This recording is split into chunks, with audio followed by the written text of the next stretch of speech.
This is the tale of how the Illuminati invaded and took control of the United States of America.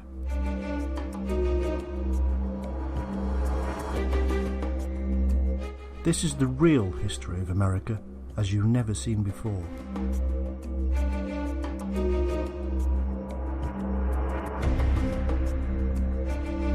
Using new evidence, we will reveal how this massive, secret organization infiltrated the religious groups, political parties, universities, and corporations.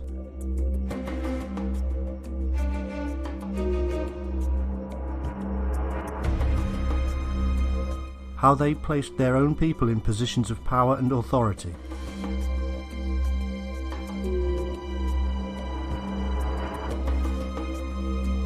How they manipulated the minds of the masses and did it all from view.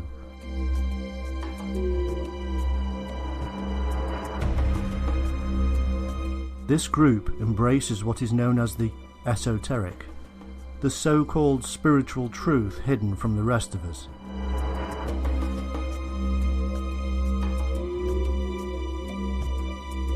Over a vast period of time, this secretive organisation turned slowly to the dark side of these esoteric truths and utilised them for power and control.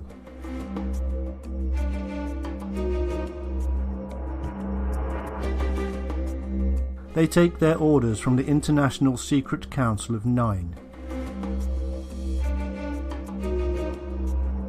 They are collectively called the Confederation of Initiates. They are under the strict control of their masters, and to oppose them means punishment worse than death.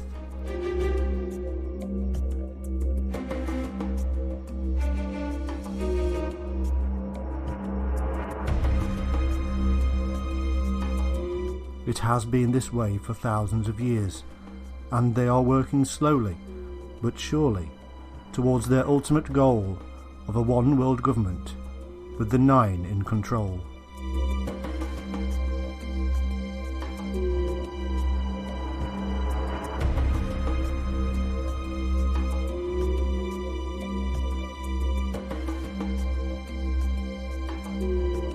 In this film, we reveal their plans and schemes. We show how the so-called land of free is not free at all, how it is under the yoke of a very large, very powerful, and very secret organisation.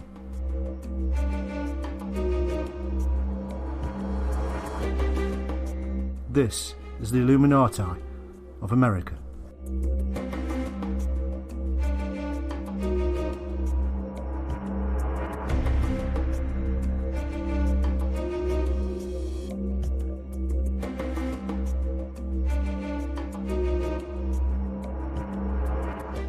In 1932, the International Secret Council of Nine, who direct the Confederation of Initiates of Illuminati, issued the following highly secret statement to the Order of the Rosicrucians.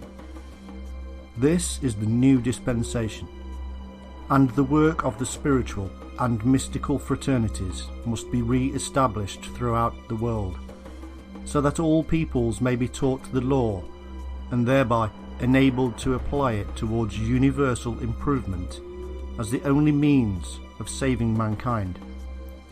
We, the Council of Nine, have selected your organisation as one of the oldest in America to help do this work.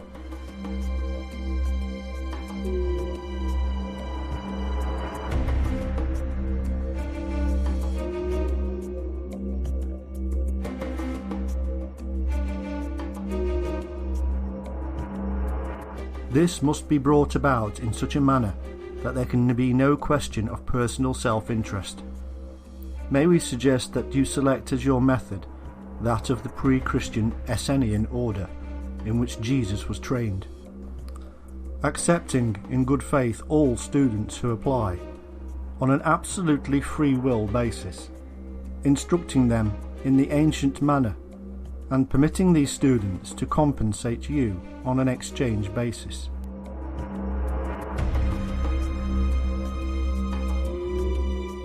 The man who wrote these words was the Comte de Saint Vincent, the master of the Council of Nine.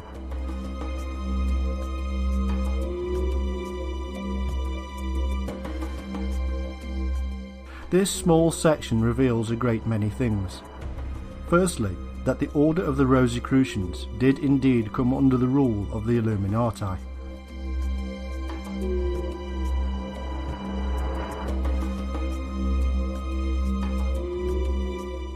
The Rosicrucians were, and still are, a mystical, secretive order, originating in a completely false origin story from the equally false originator, Christian Rosenkreutz.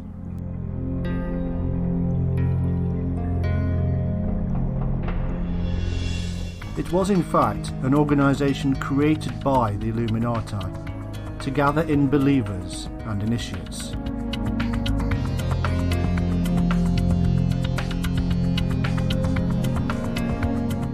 It worked beautifully and spread throughout the world, and then spawned yet further secret orders of its own.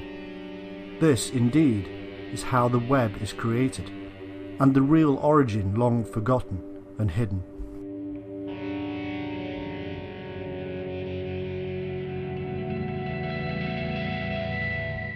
Secondly, the text reveals that the Rosicrucians were in fact much older, and the oldest in the USA.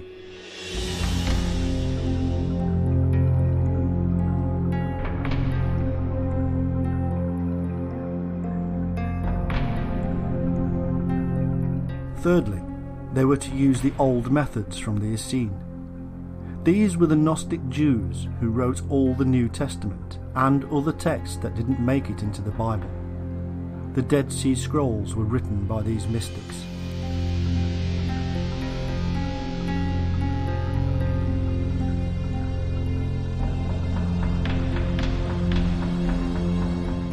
They themselves had their own origins in the much older Egyptian, Syrian and Eastern cults.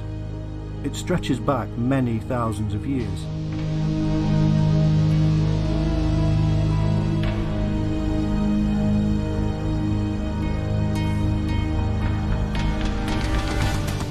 Fourthly, they were not this time to be too choosy who they allowed to join. This implies that they used to be, and indeed that is the truth. Now, with the advent of the second wave of a worldwide revolution about to begin with the Second World War, all were to be accepted into the fold for the great work to get underway.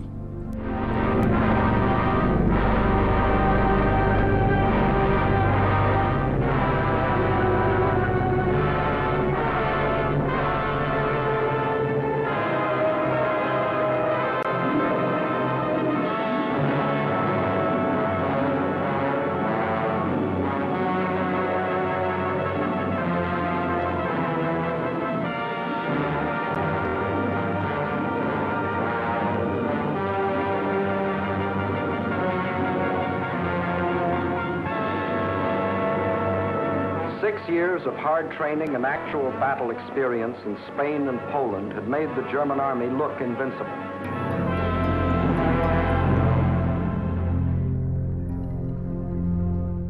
This was, and is, a group that is spread throughout the world, and have been involved in most of the big revolutions that have occurred, including the French and American revolutions.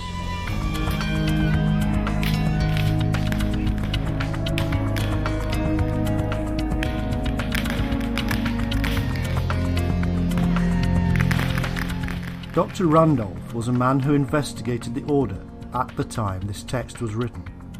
He stated, "Many, though by no means all, the alchemists and hermetic philosophers were acolytes of the vast secret brotherhood which has thrived from the earliest ages. The members of this mystic union were the Magi of old, who flourished in Chaldea ages before. They were the original people of Saba. They were the men who founded the Semitic civilizations.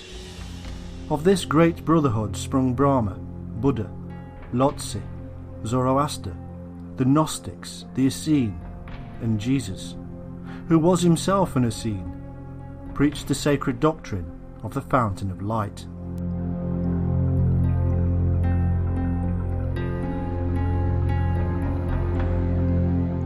This fountain of light is the illumination, the inner enlightenment to the reality of existence, and from where the term Illuminati is derived.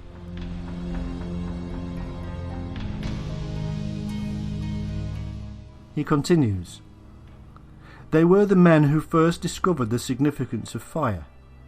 The transcendent light now illuminates the world. Comes from the torches which they lighted at the fountain when all light streameth upon that mystic mountain of initiation. There is nothing original in thaumaturgy, theology, philosophy, psychology, and ontology, but they gave it to the world."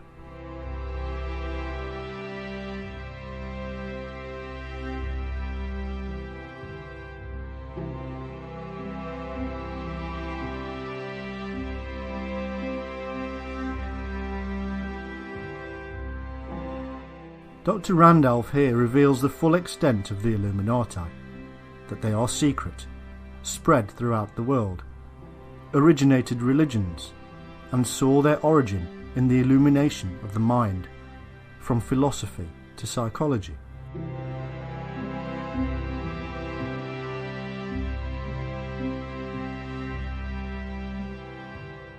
They therefore believed they had the right to rule the world, and over time they used their knowledge to force and manipulate their control over those who refused to see the light.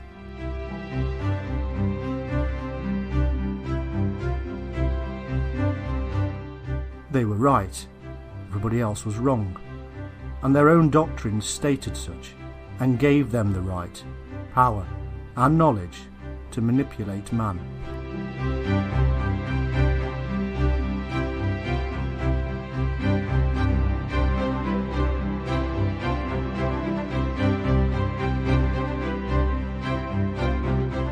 The Rosicrucians are illumines of the oldest stock, and were spreading far and wide across the United States. They give the following explanation of their fire or light, the thing which gives rise to the name Illuminati. There is in nature one most potent force, by means of which a single person who would possess himself of it and know how to direct it could revolutionize the whole face of the world. This force was known to the ancients, and the secret is possessed by the secret schools of the present day. It is a universal agent, whose supreme law is equilibrium, and whereby, if science can but learn how to control it, it will be possible to send a thought in an instant around the world, to heal or slay at a distance, to give our words universal success, and to make them reverberate everywhere.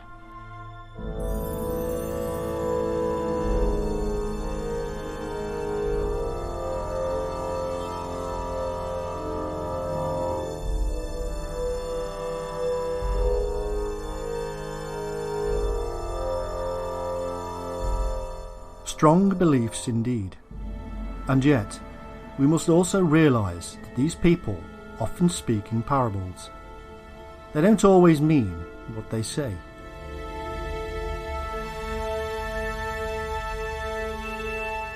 They taught that all the scriptures of all religions were parables, and hid the secret doctrine. The truth of the scriptures to them is that there was not just one Christ, but all are capable of being the light on earth. All have the hidden Christ within. A belief that runs counter to the established church, and was therefore hidden.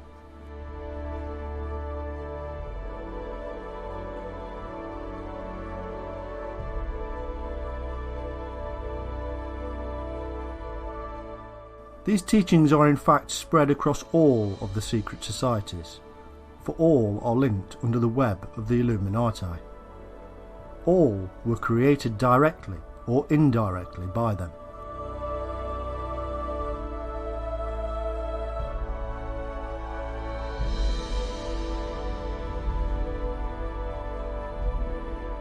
In 1905, one such order was created in the USA by a Dr. Julia Seton and was called the Modern Church. Its purpose was to prepare the minds of the people for the new civilization to come. She stated, "The Illuminati school is the modern school of higher psychology and mysticism, where ancient and occult wisdom is revealed. It teaches new methods of social, ethical, industrial, religious, international, and national liberty."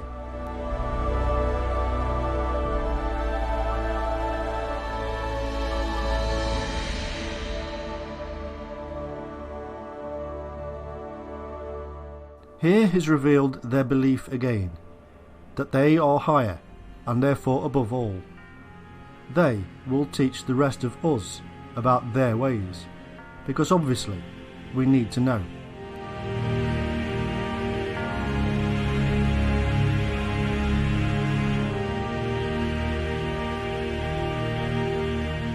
Because they believed God, or the universal life force, was speaking through them, they believed that everybody else was wrong. They used their substantial wealth and power to spread these doctrines, and it was heard.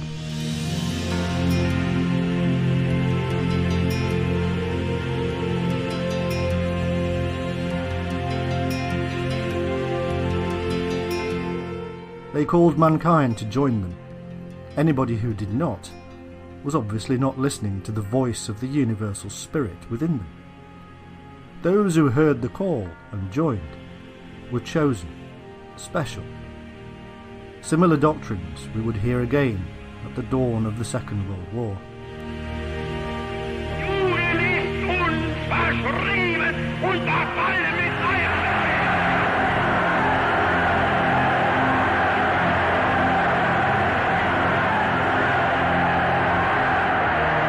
A delirious madness possessed the German nation.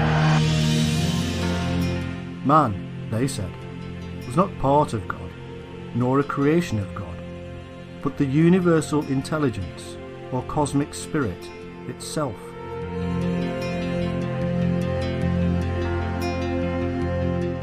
The purpose of this system was simple. It was to take away the individualism of the follower.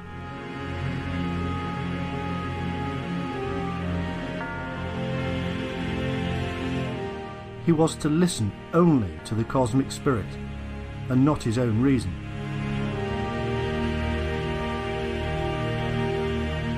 Through the various initiations, members of these cults are washed clean of their own mind and given a new one.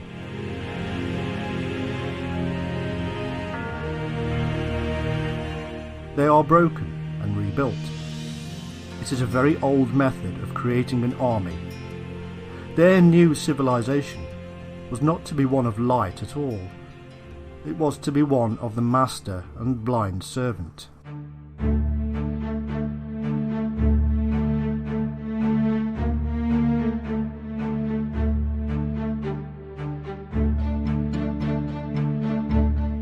Confuse and then make clear. Befuddle and bemuse, and then explain in simple terms. These are the methods of forcing the initiate to believe he has become enlightened.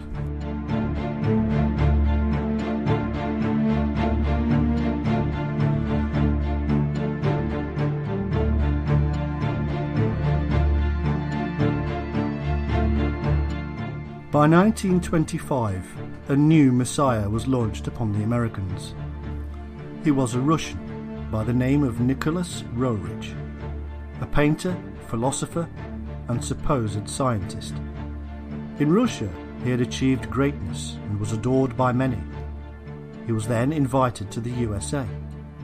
In 1922, he established the Corona Mundi, the core Earth. He started to teach his ideology of a new era, another name for the New World Order, the new civilization, but the same old story.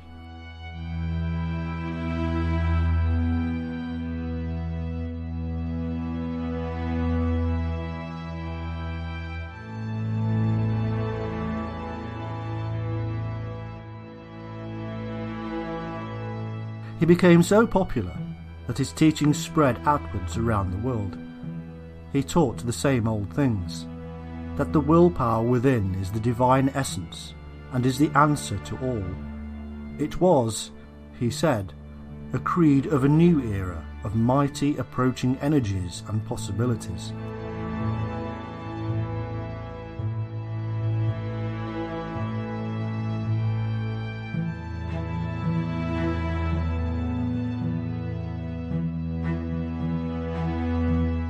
The sheep listened and followed yet again. The new world, he said, would be created by the fire, the light within us all, joining together and allowing the illuminated to dominate the world and bring peace.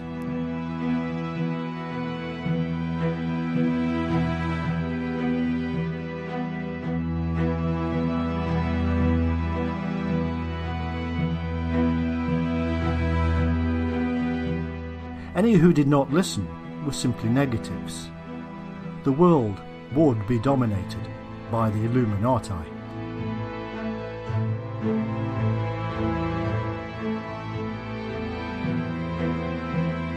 This Russian was just another mystic shouting about the so-called truth. No scientific backing, no evidence, no proof was needed for such mystic statements. He was, however, a member of an organisation that was trying to enlighten the world to their new world order.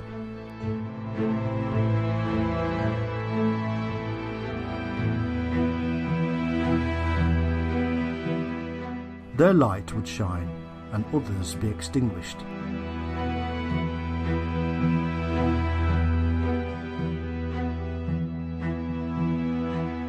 Much of this is not secret. Indeed, it was spread to all who could hear. But the truth behind the purpose of all of this was hidden. The truth was to take the minds of the people to control for their own purpose.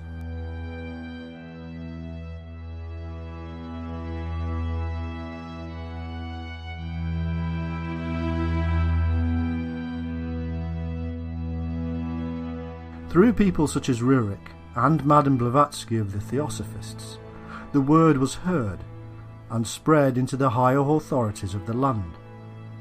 But this was in fact just a reinvigoration of what had already come before.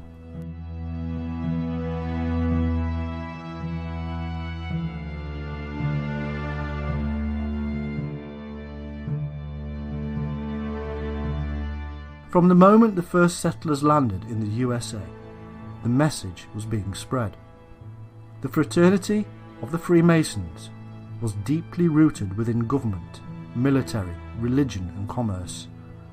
The Freemasons absorbed, cultivated and spread the mystic light, the messages of the Masters and the Council of Nine.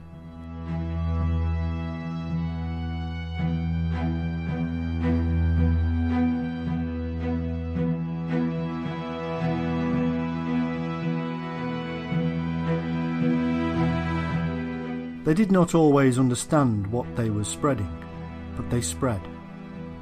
Those at the highest degrees of initiation were aware, and they created revolution and formed government.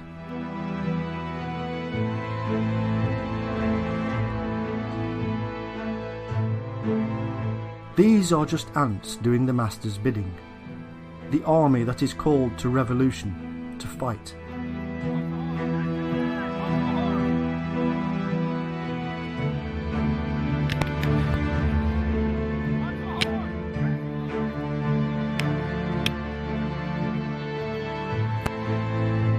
The true Illuminati are hidden, the true Masters unseen.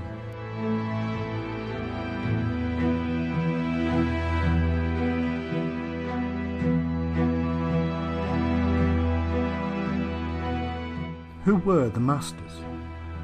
In 1912, the Theosophist Annie Besant wrote, "A Master is a term applied by Theosophists to denote certain human beings who have completed their human evolution, have attained human perfection."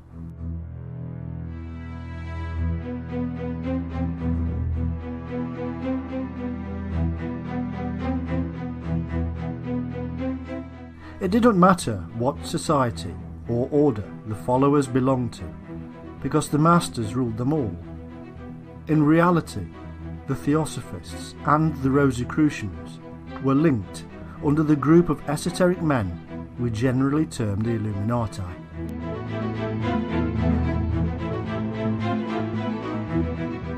They were all fed from the same trough.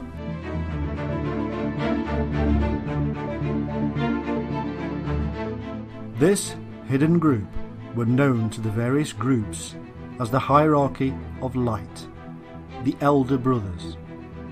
Nobody ever saw them, they just did their bidding.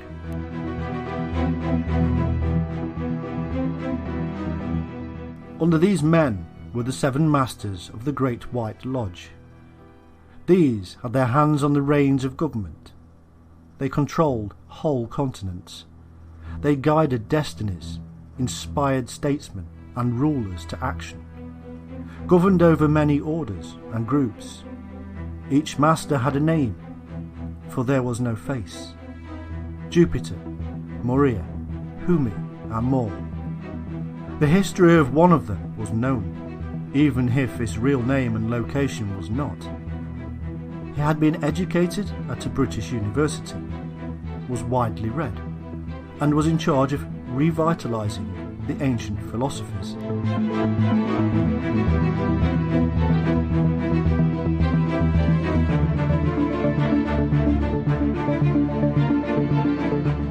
Their aim was to ensure that the head of every government and organisation of power and authority should be ruled over by a master, or at the very least one under the master's control.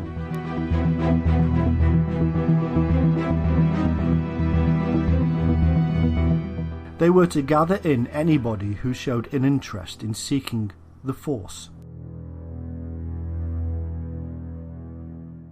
Their ultimate goal, they say, is to control all the world, under the power and authority of the hidden masters, and to reign over a world of peace.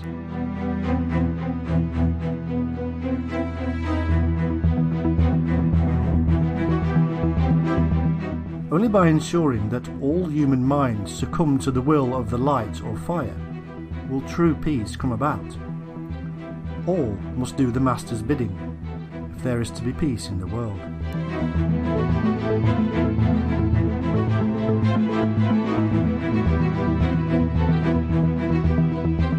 Through their various means of establishing this authority of the light, they reduce man down to a shell. By means of pseudo-yoga, the pupil's personality is in turn withdrawn from the physical body until, they say, the man recognises himself as a part of the master's consciousness. The master is only interested in a man from the point of view of his usefulness and his capacity to learn.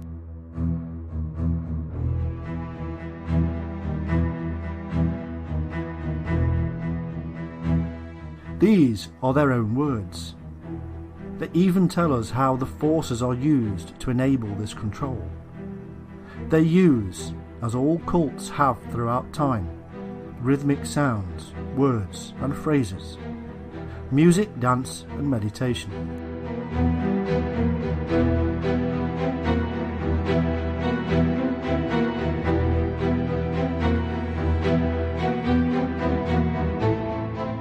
These methods remove obstacles in the mind.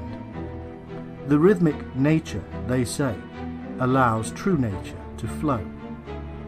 In essence, it is nothing more than a method of hypnotism, and it is used in churches, Masonic lodges, and all secret societies. The effects are global, for all men are the same natural being.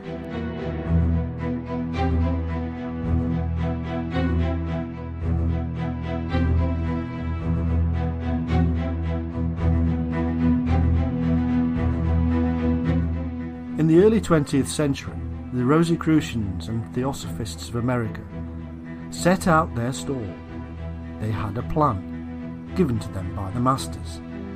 They would take control of politics, religion and education. Through these, they would control business, and the rest of the world.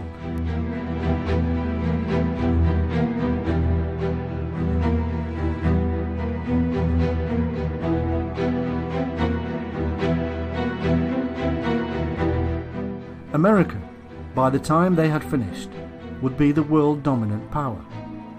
Their vision was realised by the end of World War II, as their Great Revolution ended. Men, women and children must slave on farm or in factory for the Nazi master race, or starve. There will be a class of subject alien races. We need not hesitate to call them slaves.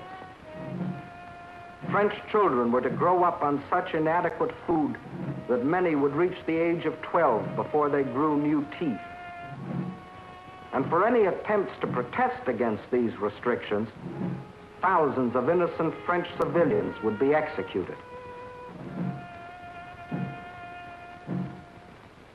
This was the price the French were to pay as they signed the armistice.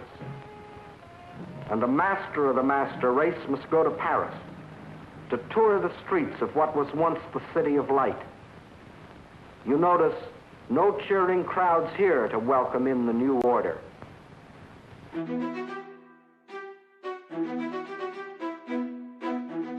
Old empires were destroyed with the 2 world wars, and a new one emerged. Their plans were succeeding.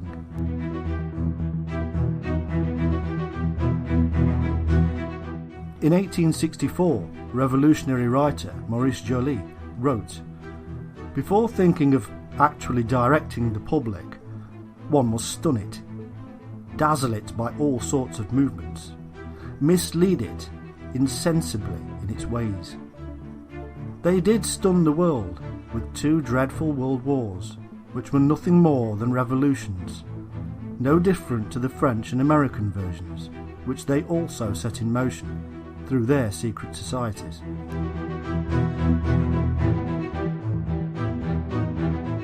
In the early 20th century, one of the 9 masters actually said, "Experiments are being made now, unknown to the subjects themselves, that people in many civilized countries are under supervision, and a method of stimulation and intensification is being applied, which will bring to the knowledge of the great ones themselves a mass of information that may serve as a guide to their future efforts for the race.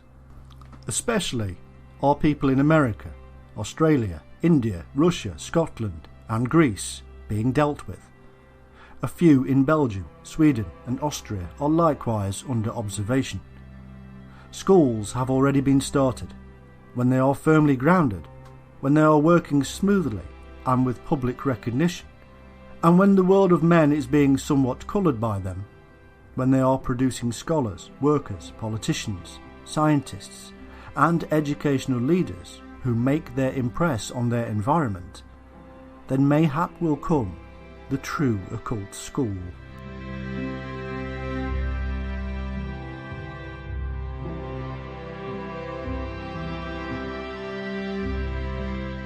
The whole idea yet again is to control the minds of man.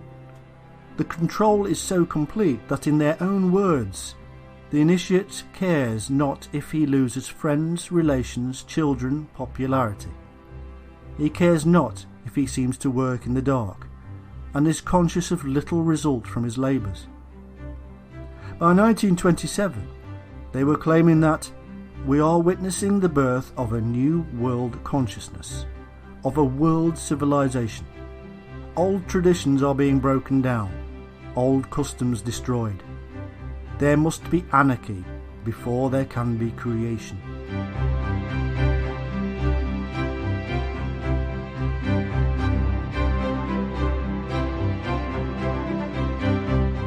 Their workers are necessarily cultured and widely read.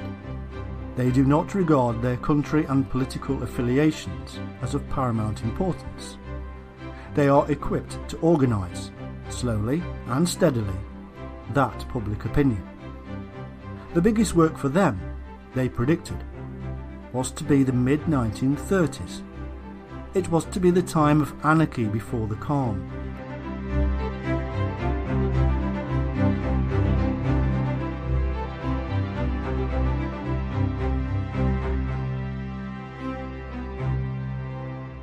They said of the 1930s, material stress and strain, the wrecking of old political parties, the overthrowing of trade relations. All of this came true. The Depression caused mayhem, political upheaval, and saw the birth of new, radical political parties around the world, and none more so than in Nazi Germany.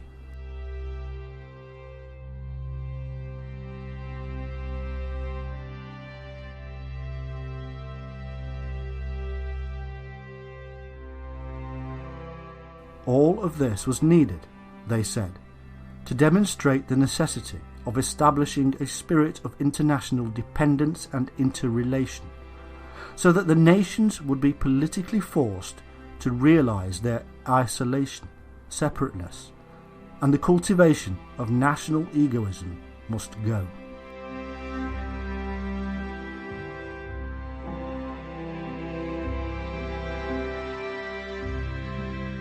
After the First Revolution of World War I, they brought about the League of Nations, a group of countries desiring never again to see war on such a scale. It was, in fact, the creation of a secretive group of international business leaders, politicians, and mystics, all linked to the Illuminati, and all now with the authority of the broken public behind them.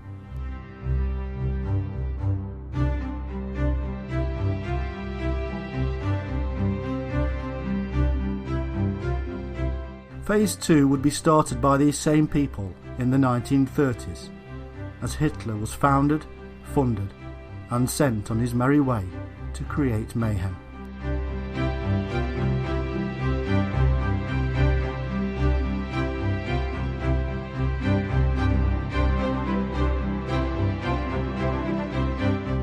And what of America? That was simple and was under control. Political parties there were almost incidental because it was in the teenage years of true capitalism. It was therefore controlled not by presidents and Congress, but by business. Business leaders were already under the power of the masters through the Masonic brotherhoods, and they chose and controlled the politicians, most of which were Masons anyhow.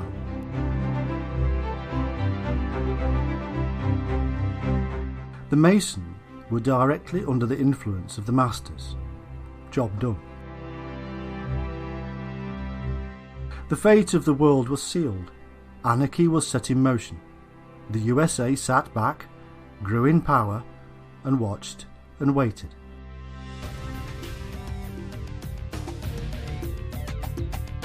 They then jumped in at the perfect moment and brought the might of that wealth and industrial power to bear. The world blew a sigh of relief and shouted, "Never again."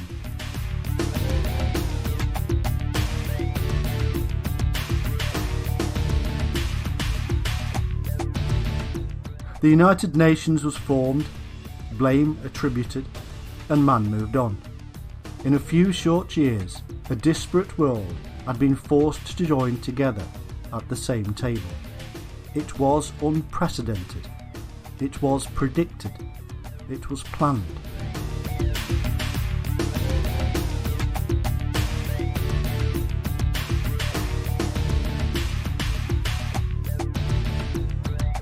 In fact, the prediction was so perfect that even gave the year that World War II would end and the new world faith would begin to take shape, 1945.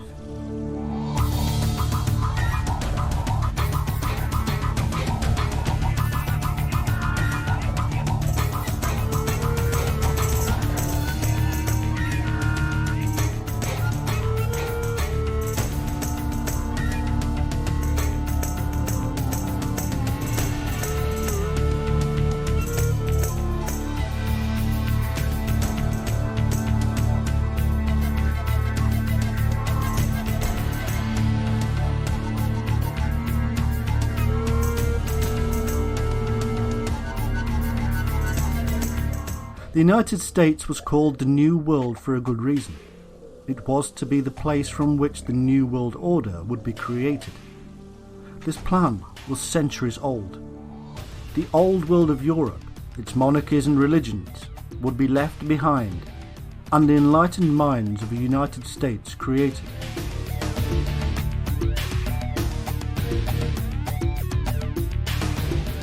All of this takes time and a great deal of work, but the very foundations of America are those of the Illuminati. As one writer in the early 20th century wrote, "How did it happen at the time of the American Revolution, when next to nothing was known of the mathematical interpretation of the Great Pyramid, that its symbolism was used in concrete exactness on the Great Seal of the United States, indicating that it was part of America to reinstate the rule of Christ, the light or illumination, on earth. It happened because it was a symbol and sign for all to see, for many to rejoice over, the others to fear. It was the symbol of the coming to power of the hidden masters." An American High Mason and Rosicrucian in 1877 wrote, "In the last century, the United States was freed from the tyranny of the mother country by the action of secret societies more than is commonly imagined." It was true. All of those in positions of power and authority on all sides of the American Revolution were in fact brothers of the same lodges and fraternities.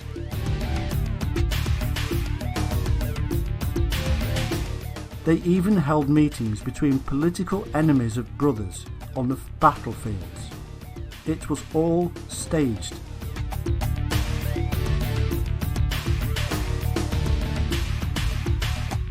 It was staged again, but pushed out into a wider world in the 20th century World War revolutions.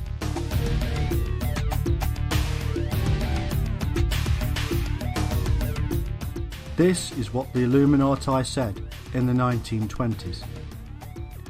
"Do you know that there are men and women in the United States who are able to look into the immediate future with transcendent vision and discern accurately a complete metamorphosis of our present institutions along more wholesome lines? This means, in plain language, that they can see what improvements in our political and economic order are going to arise from this present period of distress and turmoil."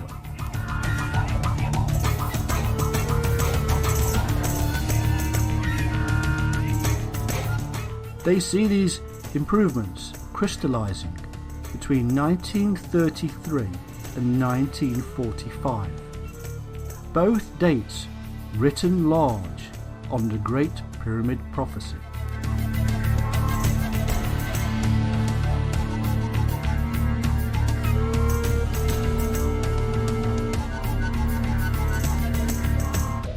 "1933 is the year that Adolf Hitler came to power. 1945 is the year his reign ended."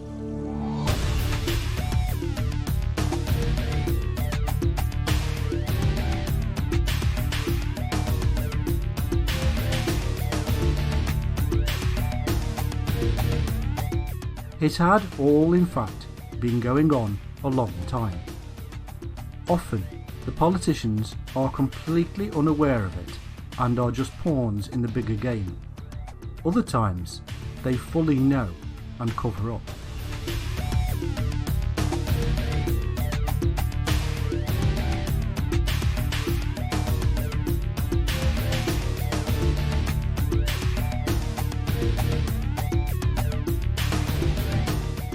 George Washington, who was himself a Freemason, wrote, "It was not my intention to doubt that the doctrines of the Illuminati and principles of Jacobinism had not spread in the United States. On the contrary, no one is more truly satisfied of this fact than I am."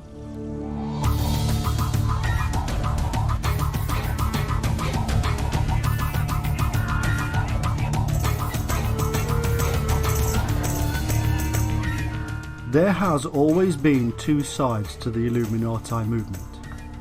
The mystical side we have covered, but this is in truth just a modern cover for the political schemings in the background.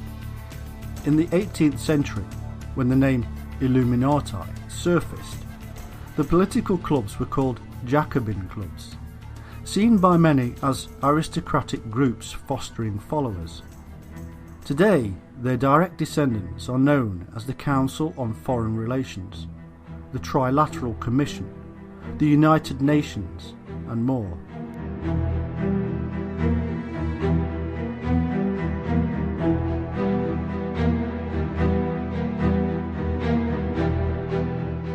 All of these can be easily traced back to those earlier groups. Even the same bloodlines exist within all the organisations.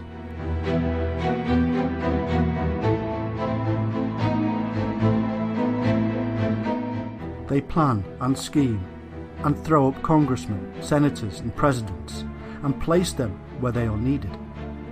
Through the vast wealth and media power, they manipulate the masses to carry out that fakery they call democracy.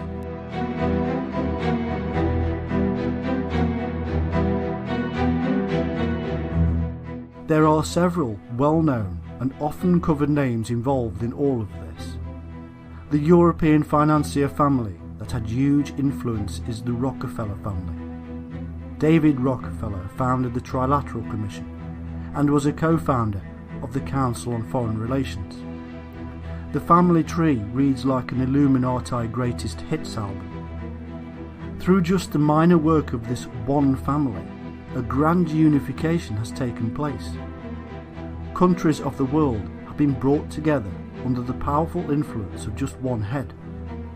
The United Nations is a group of nations, but the delegates all owe their positions to the various branches of the worldwide Illuminati, and so do the master's bidding.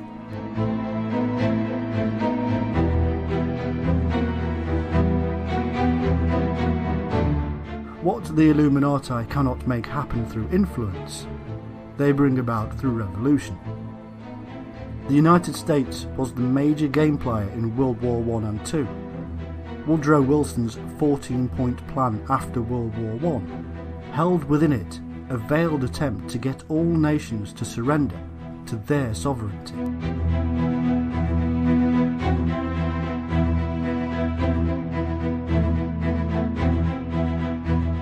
It almost worked when they formed the League of Nations.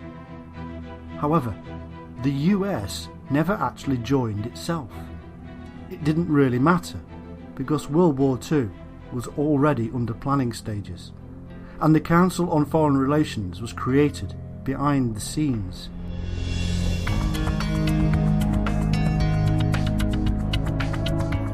This is an almost country-sized secret society in itself, plotting and planning on our behalf.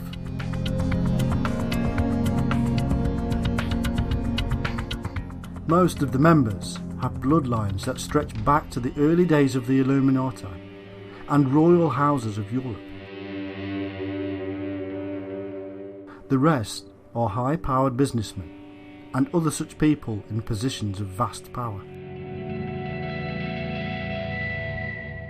We must remember that all of these institutions are places for generally non-elected people. The same is true of that other global secret group, the Bilderbergers. In the USA there is a friendly group called the American Friends of the Bilderbergers. Each group is made up of chosen individuals. Chosen by whom?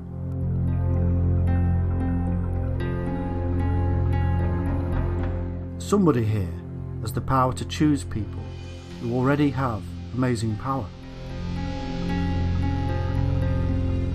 Surely, in a so-called democratic nation, the people should be informed of what, who, and why.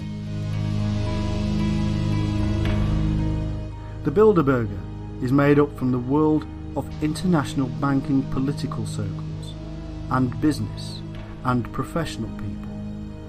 They hold top secret meetings annually to promote internationalism, to promote a closer union, a one-world agenda.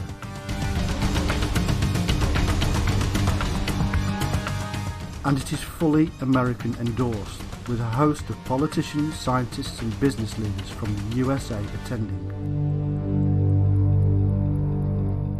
All of the meetings are secret. Nobody ever tells. So just how and when did the Illuminati influence in the United States begin? The very first official mention of them is in around 1785, when the Columbia Lodge of the Illuminati was established in New York. Some of its members were Governor Clinton, the editor of the New York Times, and the early Roosevelts. In 1786, another lodge started in Virginia, with Thomas Jefferson as a member.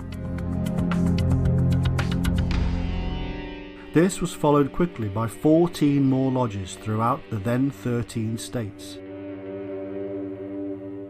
In 1789, some people were getting concerned.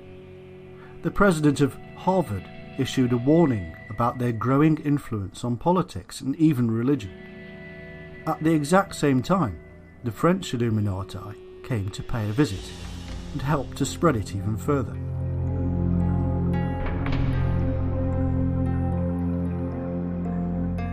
George Washington was so worried about the Illuminati and its influence that he said it would shake the government to its foundations.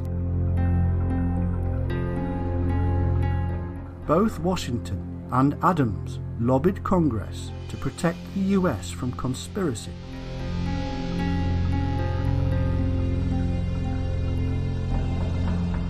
Thomas Paine, the author, actually aided the Illuminati to infiltrate several Masonic lodges.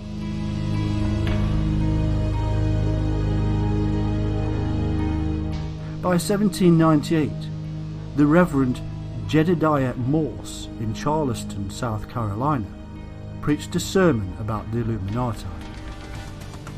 Practically all of the civil and ecclesiastical establishments of Europe have already been shaken to their foundations by this terrible organisation. The French Revolution itself is doubtless to be traced to its machinations. The successes of the French armies are to be explained on the same ground.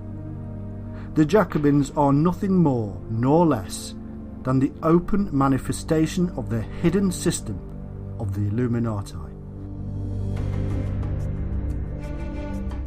The order has its branches established and its emissaries at work in America. The affiliated Jacobin societies in America have doubtless had, as the object of their establishment, the propagation of the principles of the Illuminated Mother Club in France. I hold it a duty, my brethren, which I owe to God, to the cause of religion, to my country and to you at this time, to declare to you, thus honestly and faithfully, these truths. My only aim is to awaken you and myself a due attention, at this alarming period, to our dearest interests. As a faithful watchman, I would give you warning of your present danger.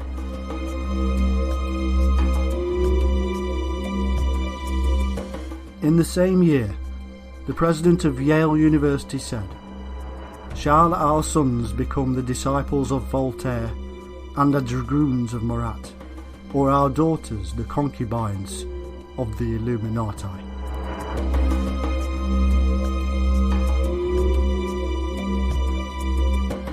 Thomas Jefferson, a member of the Virginia Lodge of the Illuminati and a Mason, helped the Illuminati to infiltrate the New England Masonic lodges. Also in 1798, the Reverend Snyder, the Lutheran minister, wrote to President Washington expressing his concern about the Illuminati infiltrating the American Masonic lodges. Washington wrote back, I have heard much about the nefarious and dangerous plan and doctrines of the Illuminati.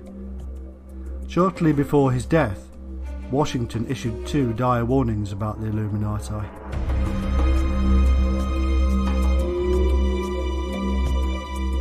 In 1807, the future President John Adams wrote 3 letters to a Masonic brother, complaining that Thomas Jefferson was using the lodges for Illuminati purposes.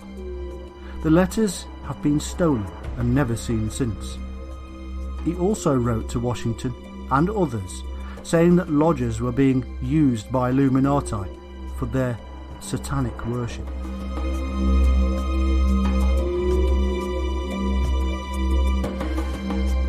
Rumours also circulated that Benjamin Franklin was Illuminati, but most of the focus and hatred was directed at Jefferson, who the Reverend Morse called an Illuminatus.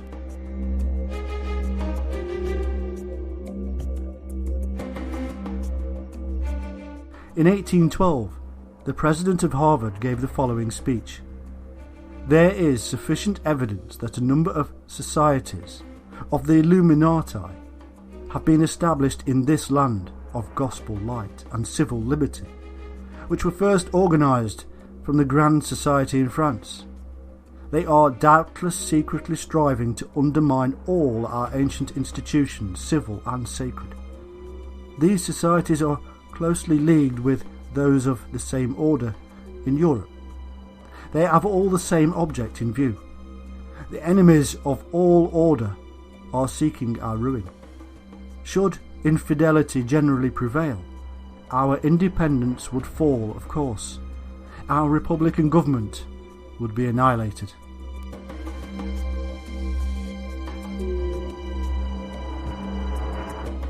In that same year, the British attacked Washington in order to destroy vital documents that revealed the Illuminati influence on the government and the war.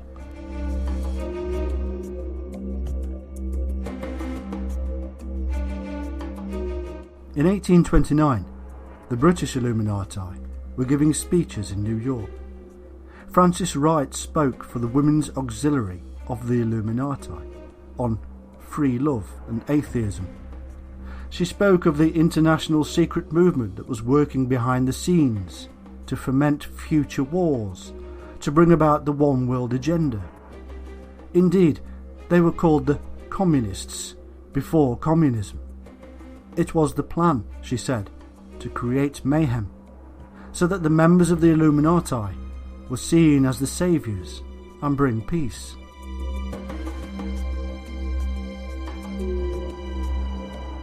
In 1843, the poet Heinrich Heine wrote, "Communism is the secret name of this tremendous adversary, which the rule of the proletariat, with all that implies, opposes to the existing bourgeois regime.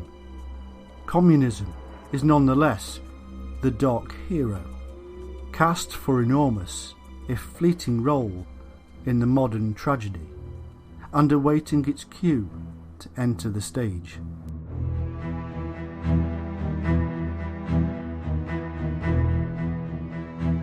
At the same time, the editors of the New York Tribune and New York Sun were working with the Rothschilds on a secret Illuminati committee. It is believed the committee was all about the running of America from behind the scenes.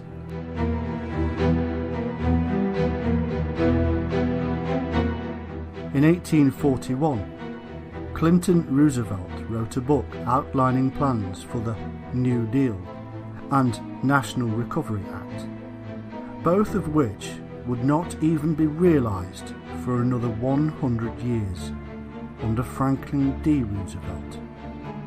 Long-term plans and family bloodlines indeed.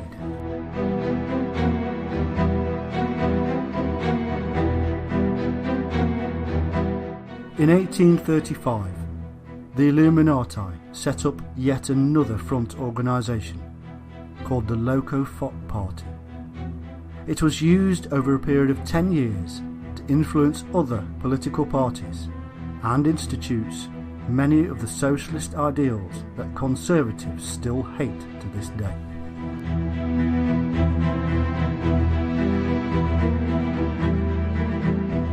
Throughout this whole time, the Illuminati influence in the government of the United States was immense.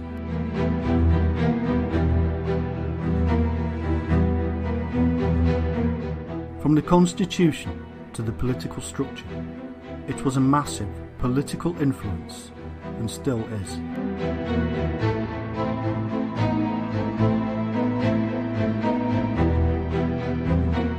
But that second tier of Illuminati influence also played a major role, for the two cannot be divided. The mystical side of the Illumins is clear to see even to this day, because of their huge influence. From the sacred geometry of Washington, D.C., to the all-seeing eye on the dollar bill, the sacred symbols of Illuminism are everywhere for those with the eyes to see.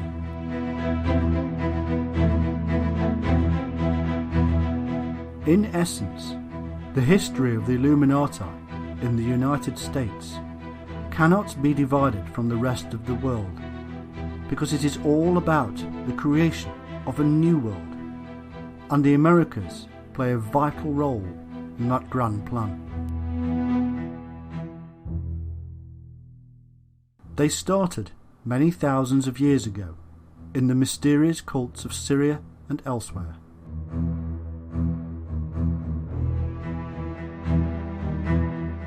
They grew a deep and profound understanding of the human mind within the universal mind.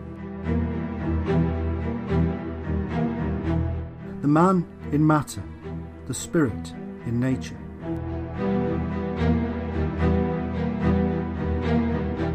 Through the use of drugs, meditation, dervish and other means, they tricked the light fantastic and began a journey towards the light.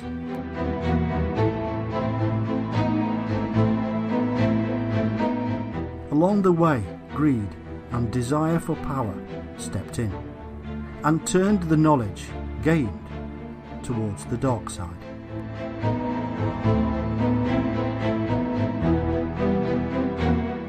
Over vast periods of time, power was jealously guarded and grown. But man is a chaotic being, and power a strong pull. They didn't always have it their own way, and fought many battles for control. Over time, they have brought down governments, royal dynasties, and religions. They have thrown the world into the desperate pit of warfare, and then they have offered us peace and calm on their terms. They have grown wealth so vast that it staggers the mind.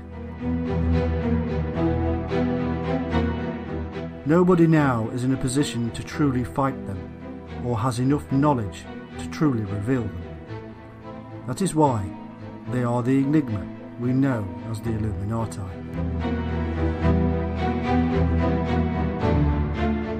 But they have taken America. They do own every large institution, every large business. Their men and women are in the highest offices of the land. All listen to the Master's voice, talking to them through the eons of mysticism in a political world of power. Next time you cast your vote, just ask yourself why you bother. You are given two choices, as always. Left or right, it does not matter. Both are under the yoke of the Masters.